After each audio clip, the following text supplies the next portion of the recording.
Hell yeah. Alright, I'm Richard Cole. This is Amari Music Talk, the podcast that is always on the one. Alright, if you're new to the channel, welcome. If you're a long-time listener, welcome back. Thanks for checking out the last episode about Ernie Isley. That is so far the highest rated non-Prince episode. So I'm very glad of that, and thank you for tuning in. And as always, let's keep it going and keep it growing. So this week I want to talk about the Guitarist of Funkadelic. Alright, so you've seen previous videos. If you haven't, I'll put the links up at the end. But I've done episodes on Ernie Isley, or excuse me, not Ernie, Eddie Hazel. Also the episode on Eddie Hazel, Jimi Hendrix, and Jesse Johnson, and how those are my three favorite funk guitarists. Not saying that one, greater, better, it's not a competition or anything, but those, just based on the things that those three guitarists have in common, they're my favorites. But thanks for the comments, asking about, say, Ernie Isley or the Isley Brothers, as well as the Guitarist of Funkadelic. So I'm going to spotlight those guitarists today. Lots of great talent in that band. So I'm going to talk about kind of my personal picks in the Guitarists of Funkadelic. I'll probably do one on the bass players, all the different musicians, do reviews on the albums. But today it's guitars, so let's dive on in. And we'll start again with Eddie Hazel. Again, strong Hendrix influence with Eddie's music. Again, if you listen to Hendrix Band of Gypsies, the origins of Funkadelic, George Clinton heard Jimmy's Are You Experienced, Sly and the Family Stone's first album, A Whole New Thing, and the Beatles' Sgt. Pepper, was so blown away by those three albums that gave him the idea to start Funkadelic. Alright, so with Eddie Hazel holding down the guitar skills, most notable is Maggot Brain, the title track from the album that was released in July of 1971. And this is kind of like, for us, this is our Stairway to Heaven. If you know Led Zeppelin's Stairway to Heaven, it's a guitar classic. Everybody, all the classic rock heads, they go to that guitar solo. And ironically, that track, that album, Led Zeppelin 4, came out in November of 1971. So, not saying one was copying the other or anything like that, but again, if we're going to talk about great guitarists, if you're going to talk about Jimmy Page, then let's throw Eddie Hazel in that mix. And for those that probably only know, Led Zeppelin or the Rolling Stones or the Who, and if you want to take a deeper dive, and get to know some guitarists that are good and great as well, then yes, by all means, definitely the Maggot Brain album by Funkadelic. You can find it on CD, it's on vinyl. Go to your favorite streaming platform, check it out. But definitely, check out the title track and Eddie's amazing playing on that album. Recording that track, George Clinton basically told Eddie, hey, play that solo as if your mother just died, and you feel the emotion from that guitar solo. So I urge each and every one of you to check it out. Also, Eddie Hazel's Spotlight, the songs Hit It and Quit It, Super Stupid, those tracks, great. And like I said, it's a great album overall, and especially the early Funkadelic, heavy on the rock side. So if you're a fan of that kind of heavy rock, definitely check it out. Probably one of my favorites, Standing on the Verge of Getting It On. That album, Eddie Hazel is a co-writer on every song on that album. And he's also used the alias of Grace Cook, which is his mother's name. I don't know if that was like a little dodge to, for the publishing or whatever, or maybe to put some money in her pocket or something, to say thank you, moms. But, his writing skills, on that album, those tracks, Red Hot Mama, the title track, Standing on the Verge of Getting It On, those are some of my personal favorites. Actually, of that Westbound era, that is probably my most favorite album. Just Standing on the Verge of Getting It On. Also talked about his solo album, Games, Dames, Guitar Things from 1977. Now, he was no longer in the band in 1974, but around post 1977, he's popped up here and there, working with, both Parlaiment and Funkadelic. But like I said, he was, sort of the first generation, and, like I said, his contributions definitely stand out in the whole P-Funk realm.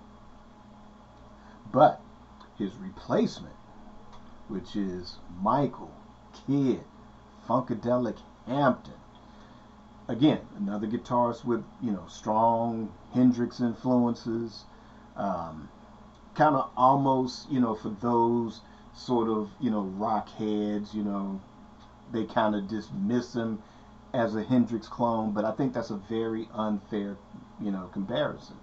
Yeah, influence, yes, but I think he has a distinct style that is all his own.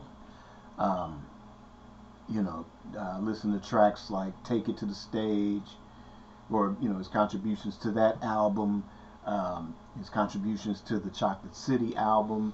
One track you might want to seek out is Butt to Butter Suscitation from Tales of Kid Funkadelic. That album, that's an album where he definitely shines as well, hence him being on the title of the album. Another thing to check out too is around 1976 or so, check out Live Coming Around the Mountain, which is on Funkadelic's Hardcore Jollies. But like I said, check out YouTube and seek out the live version of that. And just a few minutes of the guitar, of him playing guitar at the end, amazing solo. Amazing solo. Another sort of, late 70s introduction to the P-Funk, canon. We've got Dwayne Blackbird McKnight. Now, here, not necessarily Hendrix influence, yes, again, Hendrix is influential, I think, on every young person that has played guitar, late 60s on through now. I think Hendrix has been that definite influence. But Dwayne's, or his influences, a little bit more jazzier than Michael Hampton's, and jazzier than Eddie Hazel. Dwayne's, previous experience, he's played with Charles Lloyd, he's played with Herbie Hancock. I think his standout album, kind of one of my favorite Parlaiment albums, is the Glory All the Stupid album. But again, you want to hear the serious, heavy rock chops.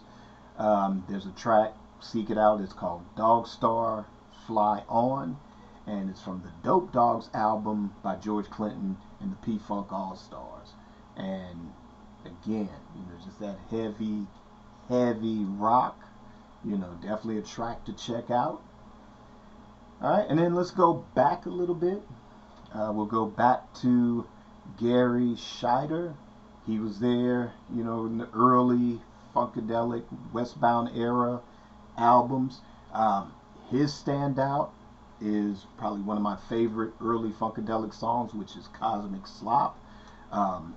His guitar work on that, at least that title track alone, him and Ron Bykowski doing the double guitar duties on that track, as well as other tracks on the Cosmic Slop album. Definitely another one to check out. And again, all of these are available on You can get them on vinyl. You can find them on CD. Um, they've been recently, reissued, whether, the vinyl, maybe the latest reissue was 10 years ago, the vinyl maybe a couple of years ago. It's there. You can also check out on streaming. The only thing you won't find on streaming is the Warner Brothers era of Funkadelic. Now, George Clinton does have the ownership. That may be the only master recordings of the entire P-Funk catalog that he now owns, but he has yet to reissue them. Maybe he's waiting for the right deal, maybe he's waiting for the right time, maybe he's waiting for other, recordings connected with those. Maybe we'll see some box sets, who knows. But yeah, the Warner Brothers, like Hardcore Jollies, One Nation Under Groove, Uncle Jam Wants You, and Electric Spanking of War Babies. You won't see those on your streaming platform. You could probably still find used vinyl. You might be able to get a CD and get lucky and get it at a decent price. I know I was able to get lucky. It took a long time to do it, but I did manage to get all 4 of those albums on CD. But definitely the Westbound era, you could still get, Cosmic Slop, Standing on the Verge of Getting It On, America Eats It Young, all of those classic early Funkadelic albums you can still find. But yeah, definitely, Gary Scheider, very important, guitar element in, like I said, the entire P-Funk mob, and definitely worth checking out. And kind of one of the, well, not the last, but kind of second to last in this list of mine today, we've got Glenn Goins, who was a member of Parlaiment Funkadelic. Unfortunately, he passed away at an early age in 1978. But again, his contributions, if you can find Hardcore Jollies, I think at least if nothing else, you can probably listen to it on YouTube. But the track Smokey, he played a very heavy part in the guitar work on that. Handcuffs from Parlament's Mothership Connection, definitely major contributor to that track. And the guitar riff from Parlament's Do That Stuff, which is a kind of a St. Louis anthem, because that particular phrase was something that was said a lot during the 70s here, and George Clinton picked up on that and blessed the city with that song. So it is like I said, Do That Stuff is a St. Louis anthem. If you don't know, now you know. Alright, but that guitar riff, you can thank Glenn Goins for that guitar riff on that track. And then finally, we have Andre Fox Williams. Kind of came in around 1979, and his style is kind of, late 70s, early 80s, maybe a little bit, not so much as heavy rock or, blazing solos or riffs. Not to say that he can't pull it off, he does. He represents on stage and on record, but mostly his style is close to, say, Nile Rodgers of Chic, and I would say, the sounds of the time, to be kind of closer in that style, kind of like I said, that late 70s, early 80s, kind of getting into that more where it's more rhythm guitar based, that kind of thing. But again, a major component in the Funkadelic or Parlaiment Funkadelic mob. So, these are definitely guitars you want to check out. Like I said, check out those key recordings. Like I said, seek out videos on YouTube. There's all kind of footage of Parlament live in the 70s, at their peak, jamming. There's even later stuff. I mean, they still represent on stage. They're still doing it. Unfortunately, we don't have, we no longer have Eddie Hazel. That's a tragedy. We lost him in, I think it was 1992, 91 or 92, I believe. But, you still have Michael Hampton. You still have Dwayne Blackbird Knight. You still have, you know, Lidge Curry, they're all representing, you know, but like I said, definitely check them all out. Again, thanks for tuning in. These are the Guitarists. The Funkadelic, there's a lot more that I'll cover. Catfish Collins, like I said, mentioned Lidge Curry. You know, there's the bass players to cover. You know, like I said, we'll just talk and also talk about individual albums as episodes go on too. Kind of want to again give those some shine. And like I said, those albums, they stand up to any, you know, classic rock album that's out there.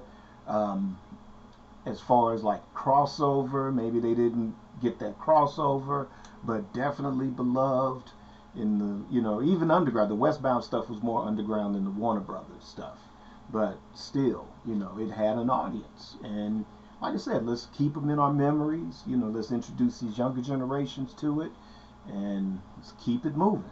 All right, so until then, I want you to create your day, create your life. Thanks for tuning in. Peace.